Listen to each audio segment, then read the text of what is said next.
Hey everybody, my name's Hank Linderman. A lot of you probably know me. Um, I'm a candidate for Congress in Kentucky's 2nd District. This is my second run. I'm unopposed this time, so I don't have a primary, so I'm already the Democratic nominee here in the 2nd District of Kentucky. I haven't done one of these before, but normally during campaign season the job is to go travel across the district and have dinner and meet some people, have a potluck supper and talk to voters and listen to what is on everybody's mind. Obviously that's impossible now, and today is the day that this afternoon the United States became the #1 center for COVID-19, for the virus. We've now surpassed Italy and China.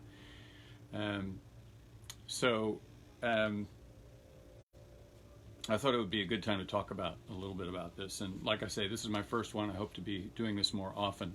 I'm here in Grayson County at Falls of Rough. You can see we finally had a sunny day today, and you'll hear some boats go by. The fishermen are out, and occasionally some guys in speedboats are out. But not a lot of traffic going on. And I've been self-isolating since the Sunday before last, and actually even before that, doing lots of social distancing. It seems to me like this is a time when we really need to be careful to not relax, because it may not feel like the virus has gotten to your neighborhood yet, but here, even in Grayson County, we now apparently have a few cases. So it does behoove all of us to be really careful about it. I thought what we can do is, if you all have questions, you can put them in the comments, and if I don't answer them on this going live, I'll do it tomorrow. I'm going to try and do these at least through the week and just discuss one story. So the story today that I think we should talk about, besides being #1, or the story we should think about, is the bailout bill that, according to some, might be as large as $6 trillion. Now, remember in 2008 when we had the financial meltdown that was, President Obama was president.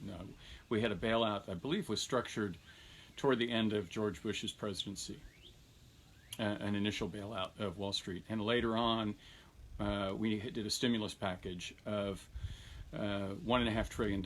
Well, actually, no. What was asked was, President Obama asked for $1.5 trillion, but all that could get through Congress was $800 million. And that's what was used. Well, obviously things are a bunch more serious now, because we're looking at $6 trillion, $2 trillion in the bailout, and then $4 trillion in additional concerns. So there's one article that you might be very interested in reading. I'm going to grab my laptop so I can look at it and tell you the name of this article, because you'll have to Google it. I'm not skilled enough yet to be able to share the link. But there's a writer named Matt Stoller, Mattstoller, and he's got a story today called "Stop the $6 Trillion Coronavirus Corporate Coup." And he lays it out that what's going on here is a huge transfer of wealth from us, working people, to very, very wealthy corporations. One of these is likely to be Boeing. Boeing is asking for $50 or $60 million, something like that, because they're going to be in trouble. Boeing was bailed out along with the other airlines in 2008, and what they and American other Boeing was bailed out separately before that. But what these companies did with their bailout money was to pay their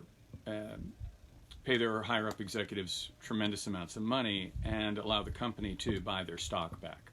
So all that stock that got bought back now has disappeared in a puff of smoke, of course, with the market melting down.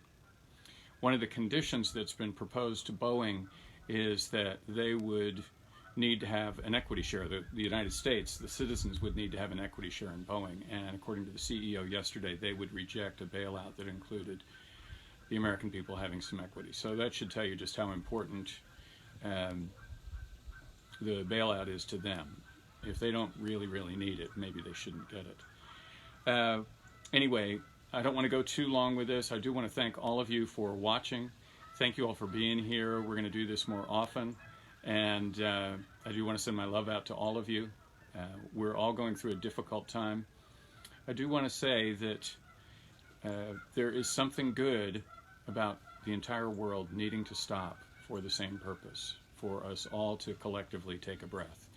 And hopefully we'll soon be looking at this in the rearview mirror, but it's still going to be a while. Hope your families are okay, and please in the comments ask me some questions. What do you want me to talk about next time? And I see a lot of you are waving. Hey Carl, hey Walter. Let's see. Who else have I got? There's some others I missed. Well, anyway, I saw Mark was watching. Jill. All right. You all have a great day. Now let me see if I can figure out how to turn this off. Finish. All right. You all take care. Bye.